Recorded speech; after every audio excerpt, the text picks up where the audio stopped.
All right, let's dive into something that we as therapists see playing out in our offices every single day. I'm talking about the invisible forces, the hidden blueprints that guide our clients' lives.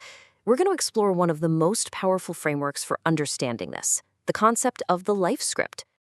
You know, Shakespeare really nailed it here. This isn't just beautiful poetry, it's a profound clinical insight. It perfectly sets the stage, pun intended, for this whole idea of life scripts. These pre-written dramas that our clients, and let's be honest, we ourselves, are often acting out without even knowing it. We all play roles, right? Every single day. But the big question we need to ask in the therapy room is this: who wrote the script? And more importantly, does our client even realize they're following one? So let's get a really clear working definition down. A psychological script is essentially an unconscious life plan. It's usually formed way back in childhood, and it's something a person feels almost compelled to live out. It's the blueprint for their destiny, and that destiny can be a comedy, a tragedy, or just a really boring, repetitive play. And I love how the psychologist Frederick Perls broke this down. He talked about two stages we operate on. There's the public stage. That's what we see. It's our clients' actions, their behaviors. But then there's the private stage. And that's the inner world, the constant rehearsal. And that right there is where so much of the anxiety and struggle really lives. And this case, wow, it just perfectly illustrates the danger. Doris was so lost on her private stage, just endlessly rehearsing, how do I act, what do I say so they'll like me, that she completely disconnected from reality. She literally couldn't see a dog running in front of her car. So how often do we see this? Our clients are so caught up in their internal rehearsals that they can't see what's right in front of them. Okay, so if we've defined what a script is, the next big clinical question has to be, where do these things even come from? If our clients are the actors on the stage, well, who are the directors? You can kind of think of it in three layers. The biggest, outermost layer is the cultural script we get from society. Then you have the subcultural scripts from our peer groups, our communities. And then you have the most intense, most personal layer, the family script. A client's life story is always this unique, complex mix of all three. Cultural scripts give us these really powerful and often totally invisible stage directions. I mean, look at Margaret Mead's work here. It just shows how arbitrary but powerful these scripts are. In this one tribe in New Guinea, the gender roles we might take for granted are completely flipped. It's such a good reminder for us to always consider the cultural lens our clients are looking through. And sometimes these cultural scripts create huge internal battles. Take a client like Mai. She felt like her cultural programming to be polite and quiet was literally choking her. She actually talked about wanting to access her Italian me, this more expressive, emotionally free part of herself. That's a classic therapeutic puzzle, isn't it? Helping a client integrate these conflicting parts of their identity. Okay, but now we have to zoom in. We have to look at the most powerful directors of all, the ones who were there from the very beginning, our family. Just listen to the weight of that sentence. Family scripts get handed down generation after generation, and they create this incredibly powerful story about who we are. These traditions can give us a sense of identity, for sure, but man, they can also feel like a cage.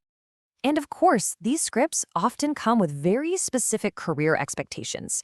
A kid hears this over and over, and suddenly their role is cast long before they've ever had a chance to figure out what they actually want to do. The pressure to live up to that inherited role can be just enormous. And this is the real kicker. This is the internal conflict we see when a client tries to break free. This student was proud of becoming a teacher. But at the same time, she felt this deep shame, like she had disgraced her entire family. That is a painful, powerful bind that so many of our clients are stuck in. So this brings us to a really difficult but clinically urgent part of this whole discussion. We have to be able to identify and understand the destructive scripts, the ones that are programming a person for a tragic ending. Transactional analysts have this fantastic term for these messages. They call them injunctions, or even witch messages. And they really do act like a curse. Sometimes they're said out loud, like, you'll never amount to anything. But often they're just conveyed through neglect or hostility. Either way, they install this deeply destructive program into a child's mind. Ronald's story is just a heartbreaking case study of a destructive script playing all the way out. His entire life was scripted around this role of devotion, and implicitly, failure and death.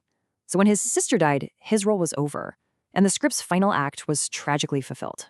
And this statement from his mother, it's just absolutely chilling. It's a direct window into that powerful, self-fulfilling prophecy he was trapped in. He was cast in the role of the one who will die tragically, and his family was just waiting for it to happen. It was inevitable. So, listen for this in your sessions. When you hear a client use this kind of language, I can't help it, it's just who I am, it's fate, your clinical ears really need to perk up. This is often the voice of the script. It's that feeling of being a character whose lines are already written with absolutely no power to improvise. Okay, that was all pretty heavy. But it brings us to the entire point of what we do, right? Can the script be changed? Can our clients break that spell and finally start rewriting their own roles?